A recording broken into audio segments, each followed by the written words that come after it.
Hello students, welcome to the online study portal. I am your English teacher Muhammad Azim and today we are going to study one of the poem of class 8th English literature textbook. आज हम एक बहुत ही famous poem Lucy grey के बारे में discuss करने वाले हैं। बहुत सी टेक्स्ट बुक में ये पोएम हमें सॉलिट्यूड के नाम से भी देखने को मिलती है। सॉलिट्यूड का मतलब होता है अकेलापन या फिर एकांत, लेकिन फिर भी ज़्यादातर टेक्स्ट बुक में ये पोएम लूसी ग्रे टाइटल से ही देखने को मिलती है। इस पोएम को एक बहुत ही famous English poet William Wordsworth ने 1799 में कंपोज किया था और बाद में उसे 1800 में अपने एक बहुत ही famous poem collection lyrical ballad के सेकंड एडिशन में पब्लिश करवाया था। विलियम वर्ड्सवर्थ को फादर ऑफ रोमांटिक पोइट्री भी कहा जाता है। यहाँ पर रोमांटिक पोइट्री से मतलब है नेचर यानी प्रकृति के प्रति प्यार। विलियम वर्ड्सवर्थ नेचर के बहुत बड़े एडमायरर थे, यानी बहुत बड़े कुदरत के प्रकृति के प्रशंसक थे और इनकी लगभग हर पोएम में नेचर के प्रति एडमिरेशन यानी कि कुदरत की प्रकृति की सुंदरता की तारीफ़ देखने को मिलती है। बहुत से पोएट के बीच में आपस में ये एक डिबेट का टॉपिक है कि लूसी ग्रे एक रियल कैरेक्टर है या फिर एक फिक्शनल कैरेक्टर, लेकिन ये ऐसा कहा जाता है कि विलियम वर्ड्सवर्थ की सिस्टर डोरोथी वर्ड्सवर्थ ने इन्हें लूसी ग्रे के बारे में एक कहानी सुनाई थी। उससे ये विलियम वर्ड्सवर्थ इतने ज़्यादा प्रभावित हो गए कि बाद में उन्होंने अपनी एक पोएम में लूसी ग्रे नाम से एक छोटी बच्ची को सेंट्रल कैरेक्टर के तौर पे पोर्ट्रेट किया था। इस पोएम में लगभग 16 स्टैंजा हैं। हर पोएम में 4 लाइनें हैं, यानी एक लंबी पोएम है जिसे एक वीडियो में डिस्कस कर पाना थोड़ा मुश्किल है, इसलिए हम हर एक वीडियो में 4-4 स्टैंजा के तौर पे करके इसे डिस्कस करेंगे। तो ज़्यादा टाइम ना वेस्ट करते हुए चलिए स्टार्ट करते हैं। So students, let's get started. This is the first stanza of the poem. इसमें पोएट कह रहे हैं, Oft I heard, अक्सर मैंने सुना था, of Lucy grey, Lucy grey के बारे में। कई बार बार मैंने सुना, लूसी ग्रे के बारे में मैंने सुना था। And और when I क्रॉस्ड यानी कि पार किया, मतलब होकर के गुज़रा। कहाँ से? द वाइल्ड यानी जंगल से, मतलब and when I cross the wild यानी जब मैं जंगल से होकर गुज़रा। आई चांस्ड यानी चांस मतलब मौका मिला। टू सी ये देखने का। एट ब्रेक ऑफ डे कब देखा उसने? Break of day. Break of day वो समय होता है जब रात ख़त्म होती है और दिन शुरू होता है, दिन का उजाला शुरू होता है, सुबह का उजाला जो होता है वो शुरू होता है, वो होता है द ब्रेक ऑफ डे। तो ब्रेक ऑफ डे के समय पोएट को मौका मिला देखने का। क्या देखने का? The solitary child.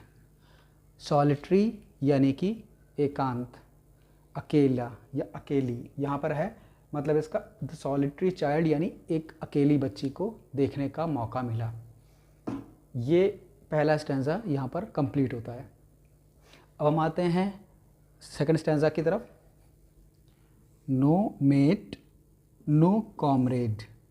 मेट का मतलब होता है फ्रेंड या कोई कंपेनियन। कॉमरेड का मतलब भी वही होता है, यानी मेट और कॉमरेड दोनों का मतलब होता है कोई फ्रेंड या साथी। No mate no comrade Lucy knew. Lucy किसी भी दोस्त को, साथी को नहीं जानती थी, उसका कोई साथी या कोई दोस्त नहीं था। शी ड्यूल्ड यानी कि रहती थी। On a wide moor, wide यानी कि दूर तक फैले हुए, मोर यानी कि एक ऐसी जगह जहाँ कोई नहीं रहता, बिल्कुल निर्जन स्थान जो होता है।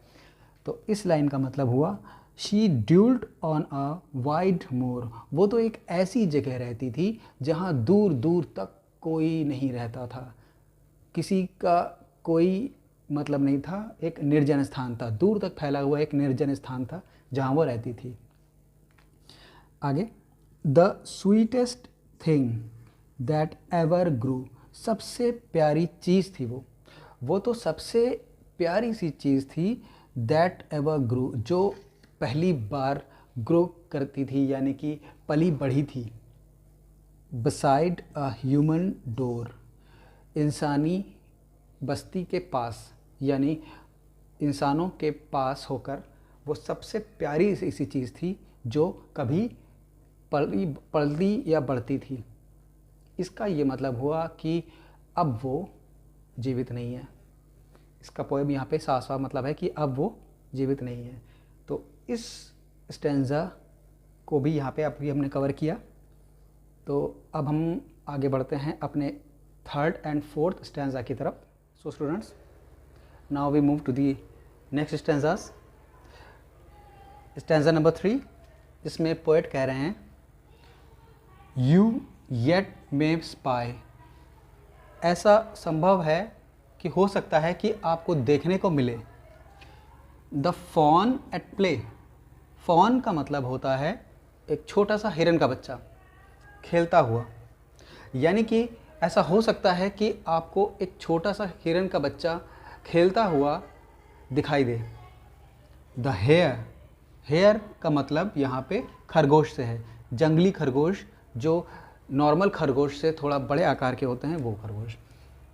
अपॉन द ग्रीन, ग्रीन का मतलब यहाँ पे ग्रीन लैंड्स या फील्ड्स से है, यानी कि खेतों से, जो बड़े बड़े हरे भरे चरागाह और मैदान होते हैं उनसे मतलब है यहाँ पे। तो हो सकता है, इस लाइन का मतलब ये है कि हो सकता है कि आपको एक खरगोश हरे भरे चरागाह में दौड़ता भागता हुआ दिखाई दे जाए। आमतौर पे ये दृश्य कुछ असंभव से होते हैं, यानी जल्दी दिखाई नहीं पड़ते। इसका कारण यह है कि ये हिरन का बच्चा या खरगोश बहुत ही शर्मीले स्वभाव के होते हैं। अगर ज़रा सी भी आहट होती है तो वो फ़ौरन भागकर छुप जाते हैं, इसलिए इनको देखना इतना आसान नहीं होता। लेकिन फिर भी यहाँ पोएट कह रहे हैं कि आपको फिर भी हो सकता है कि हिरन का छोटा सा बच्चा खेलता हुआ दिखाई दे जाए, या फिर उन घासों में, हरे भरे चरागाह के मैदानों में खरगोश दौड़ता भागता दिखाई दे जाए। ये सब कुछ आपको देखने को मिल सकता है। लेकिन but the sweet face of Lucy grey, Lucy grey का प्यारा सा मासूम सा चेहरा will never more be seen, अब कभी दिखाई नहीं पड़ेगा। नेवर यानी कभी नहीं, यानी कि आपको ये कुदरत के, प्रकृति के तरह तरह के सुंदर दृश्य आपको देखने को मिल सकते हैं, ऐसे दृश्य जो कि आम तौर पर जिनको देख पाना संभव नहीं, लेकिन उनको आप भले ही देख सकते हैं, लेकिन फिर भी आप लूसी ग्रे को आप कभी दोबारा नहीं देख पाएंगे। ये हुआ स्टैंजा नंबर 3। स्टैंजा नंबर 3 यहाँ पे कंप्लीट होता है। तो अब हम मूव करते हैं अगले स्टैंजा नंबर 4 पे। यहाँ पर वो किस्सा है जिसके बारे में विलियम वर्ड्सवर्थ ने अपनी सिस्टर डोरोथी वर्ड्सवर्थ से सुना था। Tonight will be a stormy night, आज की रात एक तूफ़ानी रात होगी। स्टॉर्मी नाइट यानी कि तूफ़ानी रात। You to the town must go, तुम्हें किसी भी हाल में जल्दी से जल्दी कस्बे तक, शहर तक पहुंचना है।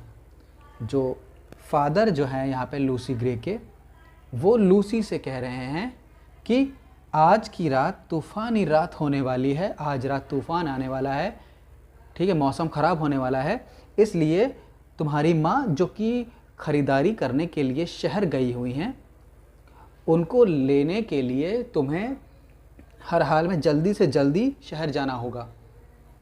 एंड टेक अ लैंटर्न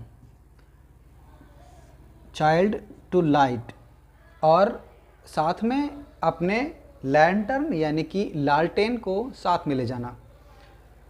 यानी कि इन 3 लाइन्स का मतलब एक बार फिर बताते हैं कि लूसी ग्रे के फादर उससे कह रहे हैं आज की रात मौसम ख़राब हो रहा है, तूफ़ानी रात होने वाली है और शाम तक हो सकता है तूफ़ान आ जाए, इसलिए तुम्हारी माँ जो कि शहर गई हुई हैं सामान ख़रीदने के लिए बाज़ार में, उनको तुमको लेने के लिए जाना है, इसलिए तुम अभी निकल जाओ और अपने साथ में एक लालटेन भी लेती जाना।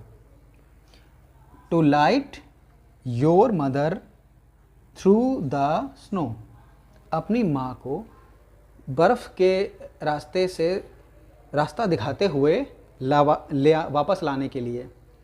यानी कि यहाँ पर जो फादर हैं वो लूसी ग्रे को कह रहे हैं कि तुम जल्दी से जल्दी शहर जाओ और अपनी माँ को वापस घर लेकर आओ, इससे पहले कि मौसम बिगड़ जाए और तूफ़ान आ जाए।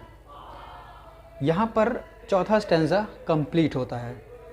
तो अभी हमने लूसी ग्रे पोएम के 4 स्टैंज़ास को डिस्कस किया। अभी इसके 12 स्टैंज़ास और हैं। ये 16 स्टैंज़ा की पोएम है, 12 स्टैंज़ा इसके अभी और हैं जिनको हम आगे आने वाली वीडियोज़ में डिस्कस करेंगे। तो आज की वीडियो में इतना ही। उम्मीद करते हैं कि आपको आज की वीडियो पसंद आई होगी और समझ में भी आई होगी। तो आज वीडियो देखने के लिए थैंक यू और मिलते हैं अगली वीडियो में। Thank you.